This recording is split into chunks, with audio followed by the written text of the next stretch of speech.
అన్న మీకు ఎట్లా పరిచయం అన్న? ఇన్స్టా. ఓకే, మీరు చెప్పండి ఎట్లా పరిచయం మీకు సురేందర్ గారు? ఇన్స్టాలో పరిచయం. ఆడియో సెండ్ చేసా, సో ऐसे ఇంట్రడక్షన్ हुआ. Okay right. మీ పేరు జాన్వి.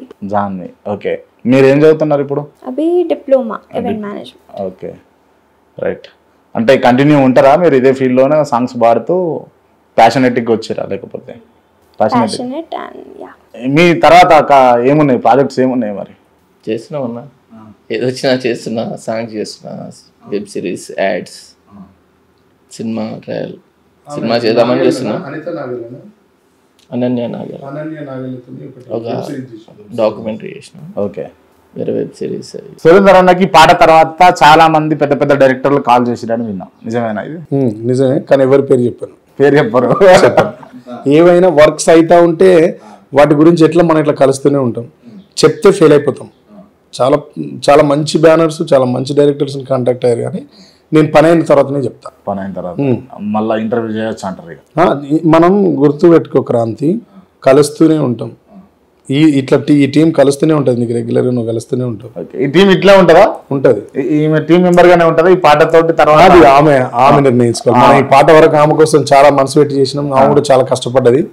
ఇప్పుడు ఎవరినైనా ఎంకరేజ్ చేయడం మన ధర్మం. అవును, వాళ్ళు ఎటైనా పోవచ్చు, మనతోనే ఉండాలని ఎప్పుడు కోరుకోవద్దు.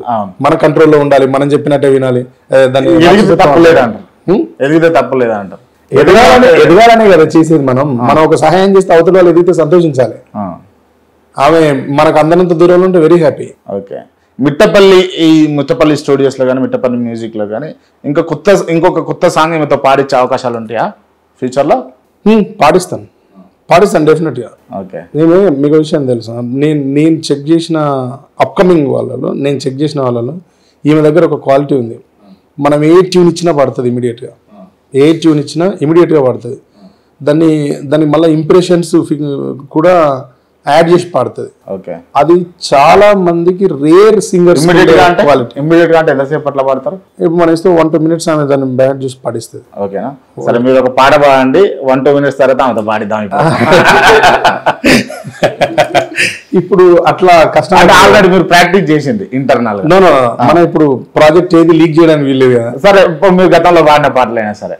నీ చిత్రం చూసిన చిత్తం చెదిరి, నీ చిత్తం చూసిన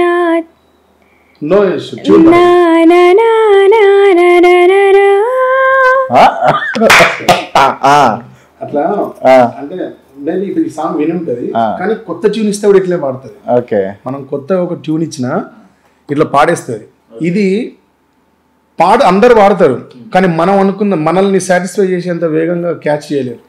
కష్టం అది రేర్. కొంతమంది ఉంటారు. మన దగ్గర ఉన్న దాంట్లో చాలా రేర్ సింగర్స్ కొందరు ఉన్నారు. వాళ్ళ కోవకి చెందిన మొత్తానికి బయటికి తీసుకొచ్చారు మీరు అమ్మ పాట ద్వారా. అమ్మ మనది ఏం లేదు, అమ్మ సరస్వతి. అట్లా ఎక్కడున్నా కంటది వదిలేస్తుంది ఆమె సొసైటీ మీద. ఈమె అట్లా వదిలేసింది. మేడం జాహ్నవి గారు, మీరు అంటే తెలుగులో ఇంకా పాటలు వినుంటారు కదా, మీకు తెలుగులో నచ్చినటువంటి పాట కావచ్చు, లేకపోతే ఫోక్లో నచ్చినటువంటి పాట కానీ మా ప్రేక్షకుల కోసం. लिरिक्स याद नहीं है, बट रिसेंटली हाय नाना करके एक मूवी आया था, उसमें आई रिमेम्बर द ट्यून. दारारा दारारा रे रारारा रारारा दारारा नानारा नानारा दारारा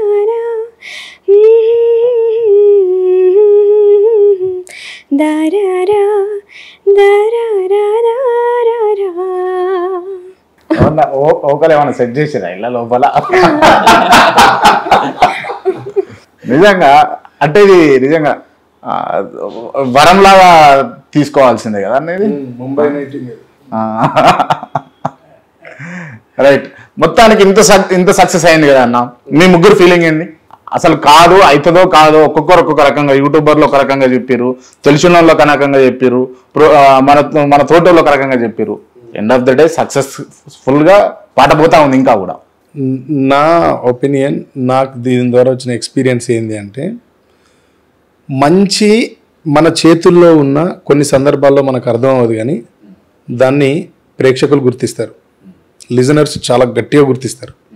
ఇది నాకు ఈ ప్రాజెక్ట్ ద్వారా నాకు అర్థమైంది. అది ఓకే, నేను నా చేతులలో అంత అద్భుతమైన అమృతం లాంటి రచన నా దగ్గర పెట్టుకున్నా, అమృతధార లాంటి గాత్రం ఈ అమ్మాయి ఇచ్చిన, ఆయన అంత మంచి దృశ్యం అందించిన చూపించండు. మేము దాని మీద హోప్ ఎందుకు పెట్టుకోవాలంటే మాకు అర్థం కాలేదు అందరి వినేసరికి. కానీ ఒక జెన్యున్ ప్రాజెక్టు ఉంటే పబ్లిక్ దీన్ని ఇంత పెద్ద హిట్ చేస్తారని మాత్రం ఈ ప్రాజెక్టు ద్వారా తెలుసుకున్నాను. ఓకే, కొన్ని సందర్భాలు ఎవరి మాట చుట్టూ ఉన్న వాళ్ళ మాట వినకుండా వదిలేయాలి సొసైటీ మీద ప్రేమతో అనిపించింది, నమ్మకంతో అనిపించింది.